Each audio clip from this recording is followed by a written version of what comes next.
Halo fans Arsenal, selamat datang di channel Ferry Arsenal di playlist ya, di playlist review review bukan preview VAA. VAA itu maksudnya video anak Arsenal lah. Julukan buat video-videoku yang seputar Arsenal gitu. Dan ini preview pertama ya yang aku buat karena sebelumnya cuma buat review doang gitu. So, karena pertandingan minggu ini ada Arsenal lawan Leeds di rumahnya Leeds, di home kok salah, di rumah di kandangnya Leeds. Aku mau sedikit preview ya tentang kedua tim gimana. Kalau Arsenal terakhir kali kemarin kan lawan MU ya, itu sebenarnya Arsenal nggak terlalu main bagus amat, apalagi lini belakang sisi kirinya sama sisi kanannya, sisi kirinya terutama itu cukup banyak yang dieksploitasi gitu. Dan terakhir kan lawan West Ham itu kan secara pertahanan lebih bagus, namun secara pertahanan dan membangun serangan itu bagus seperti biasanya Arsenal yang kita kira itu bagus. Syukurnya udah balik lagi dari yang sebelumnya itu jelek gitu kan, namun secara finishing itu masih jelek kemarin tuh. Beda sama pas lawan MU sama lawan Chelsea yang dimana emang kedua tim tersebut bermain lebih terbuka gitu. Nah, karena lawan yang kali ini adalah Leeds yang secara finishing nggak terlalu bagus-bagus amat, dan juga pertahanan nggak terlalu bagus-bagus amat, kemungkinan itu Arsenal lebih bisa menang gitu. Namun dari Leeds sendiri, setelah aku lihat di 5 laga terakhir mereka itu, aku lihat mereka tuh lebih nggak terlalu possession ball banget, nggak terlalu stylish kayak zamannya si pelatih yang dipecat kemarin tuh yang dari Chili itu, tapi lebih kepada counter pressing kayaknya. Counter pressing dilihat dari statistik operan mereka yang nggak pernah nyampe 80% ke atas, namun secara penguasaan bola kurang lebih 45 sampai 55%, nggak jauh daripada itu. Berarti ini Jose Marsch, pelatih Jermannya, lebih menerapkan filosofinya Jerman yang gegen pressing atau counter pressing lah namanya itu, yang lebih banyak ngepress tapi langsung counter, nggak terlalu bermain stylish dan terbuka seperti pelatih yang kemarin itulah.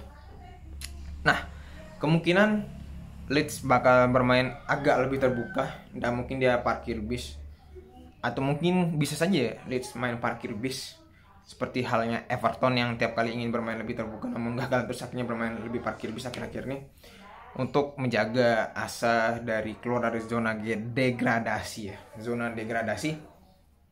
Nah, aku perlihatkan masih lebih ke Arsenal buat kemenangannya gitu. Ya, lebih ke 60-40 lah. 55-45. Di Arsenal sendiri pengecualian jika performa tim lagi jelek banget, seperti ketika lawan 3 kekalahan beruntun kemarin, Crystal Palace, Southampton sama Brighton. Kalau enggak, tengahnya bukan lagi Elneny atau Xhaka, tapi tiba-tiba masukin Lokonga gitu aja jadi tengah. Nah, itu ya. Soalnya kalau bukan Elneny atau Xhaka yang jadi pivotnya atau jadi gelandang holding midfieldernya, itu udah mati dah tengahnya gitu. Soalnya harapannya nanti malam itu yang turun itu entah mainnya mau 4-2-3-1 maupun 4-3-3 dengan satu DM. Harapannya kurang lebih seperti pas formasi lawan West Ham ya. Tapi karena ini Leeds, saya harap sih mulai dikasih kesempatan lah, seperti di sayap kanan, karena Saka kan kemarin terakhir kondisinya kurang bagus, kasihlah PP. Di kiri kasihlah Smith Rowe gitu kan, apalagi Gabi udah sering main. Terus di striker oke lah kasih si Eddie Nketiah gitu, mainnya nggak terlalu bagus banget tapi nggak terlalu jelek-jelek juga lah, ada peningkatan yang lumayan lah dari Eddie Nketiah. IMF-nya tetap ini aja sih, tetap kasih si Odegaard kan calon kapten katanya. Dan tengahnya itu sebenarnya tetap si perannya si Xhaka, cuman buat holding, buat pivotnya kasihlah Elneny sih, karena Lokonga udah cukup dikasih kesempatan lah.